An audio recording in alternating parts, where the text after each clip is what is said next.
Oi, gente, tudo bom? E vamos falar de Piranesi, que é um livro que eu preciso dizer pra vocês que eu me senti a pessoa mais estúpida do universo quando eu comecei a ler. Eu realmente não tava entendendo patavinas do que tava acontecendo aqui, mas por algum motivo eu continuava com muita vontade de saber, com muita curiosidade de acompanhar o destino de Piranesi.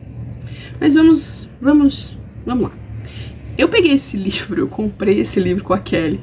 E ela falou assim, Thali, não sei, eu não entendi nada, né? Mas, né, você lê depois você me conta. Eu falei, tudo bem, fica tranquila. E aí o que eu fiz? Coloquei ele no mutirão. Entre uma das escolhas e escolheram pra que eu lesse. É um livro curtinho. E eu comecei a ler ele despretensiosamente. Falei, vou ler uma parte. Vamos ver do que se trata isso. A gente só entende do que se trata esse livro nas últimas 2 partes. E é fabuloso. É fabuloso, eu favoritei esse livro. Todo mundo precisa ler esse livro. E sim, se você começar a ler esse livro, você entender alguma coisa, você tá lendo errado. O certo é não entender, tá? A gente vai acompanhar o Piranesi. O Piranesi tá narrando isso pra gente. Ele é um ser humano que está em um labirinto, por assim dizer, né? Ele conta pra gente todos os salões que tem nesse labirinto, todos esses salões têm estátuas, todos esses salões têm alguma coisa, né? E em um dos salões a gente tem 13 ossadas, o que leva o Piranesi a crer que existem apenas 15 pessoas no mundo, né? Que pra ele esse é o mundo.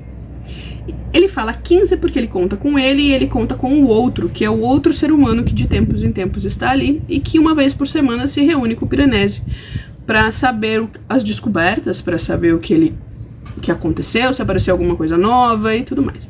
E a gente vai acompanhando isso daí, né?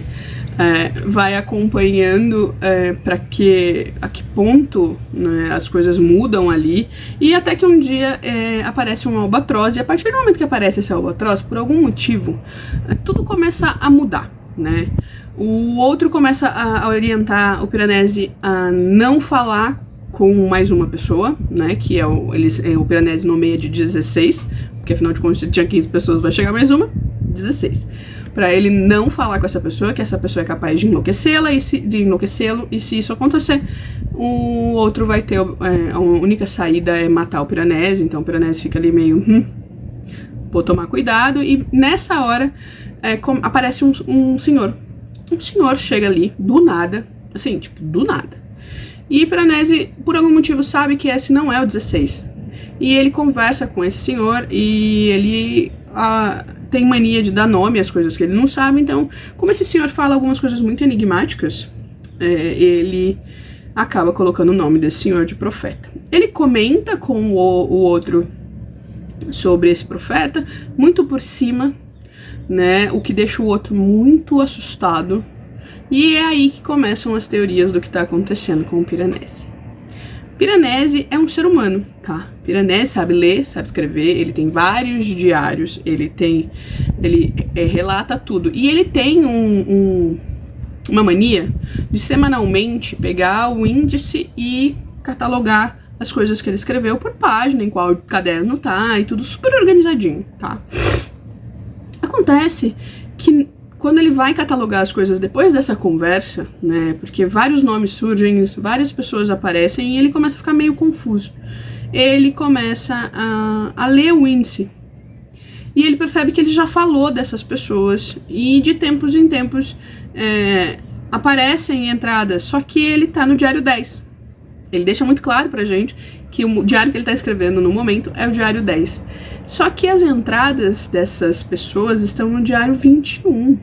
E aí ele percebe que foi raspado a numeração. Mas não foi lá muito bem, então ele começa a ler esses diários.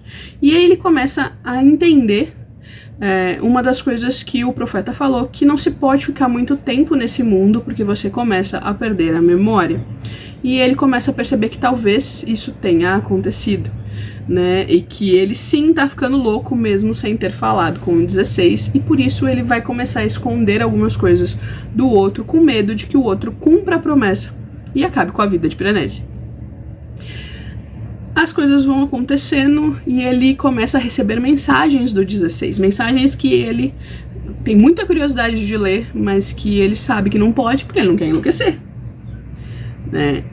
E os relatos do diário, tudo isso ele vai começando a montar o quebra-cabeça e ele começa então a perceber que talvez, só talvez, o outro não seja quem parece ser. E, gente, quando ele chega a essa conclusão, que ele percebe o que tá acontecendo ali, e a gente tem a revelação do que é aquilo, o que tá acontecendo com o Piranesi, quem é o Piranesi, quem é o 16, quem foram aquelas pessoas que estão ali, que as ossadas estão ali naquele lugar, naquele labirinto. Gente, é simplesmente maravilhoso. É muito maravilhoso. Vai além do que eu esperava, vai além do que qualquer pessoa pode ter imaginado. Só ela mesmo pra imaginar isso aqui. E foi sensacional. Acompanhar as últimas páginas, acompanhar o Piranesi entendendo quem ele era, o que aconteceu para ele estar naquele lugar, quem são as 13 ossadas e por que essas pessoas foram parar ali, quem era o outro e por que o outro fez o que fez, né? O que levou o outro a fazer isso. Ai, gente, de verdade. E ainda Piranesi, nosso Piranesi, que vai ser eterno Piranesi, ele entende, né, o que ele tem que fazer. A partir do momento que ele entende onde ele estava, o que aconteceu com ele e o que aconteceu com outras pessoas, ele sabe o que ele tem que fazer e como ajudar. E é um dos finais mais perfeitos e mais bonitos que eu já vi na vida e é simplesmente maravilhoso. Confuso. O livro tem 6 ou 7 partes. São partes curtas, por incrível que pareça, a história se desenrola numa velocidade muito fácil de ler, né? É muito rápido. A curiosidade é real, porque a gente tem um narrador em primeira pessoa, que é o Piranesi, então a gente vê as coisas do ponto de vista dele, então toda a confusão que a gente sente ao ler esse livro no começo é a mesma confusão que ele sentia também. Então quando tudo é revelado pra ele, tudo é mostrado pra ele, as coisas ganham um outro tom. Ele começa a raciocinar de outra maneira, então ele começa a contar a história pra gente de outra maneira. Quando as desconfianças surgem, também a maneira como ele narra essa história, a maneira como ele conta essa história muda, o tom muda. Então é como se ele guiasse mesmo a gente nessa jornada dentro desse labirinto. É perfeito, sem defeito nenhum. No começo eu não tava entendendo por que ganhou um prêmio. Quando eu terminei, eu acho que um prêmio foi muito pouco, certo? Então é isso, a gente se vê no próximo e tchau!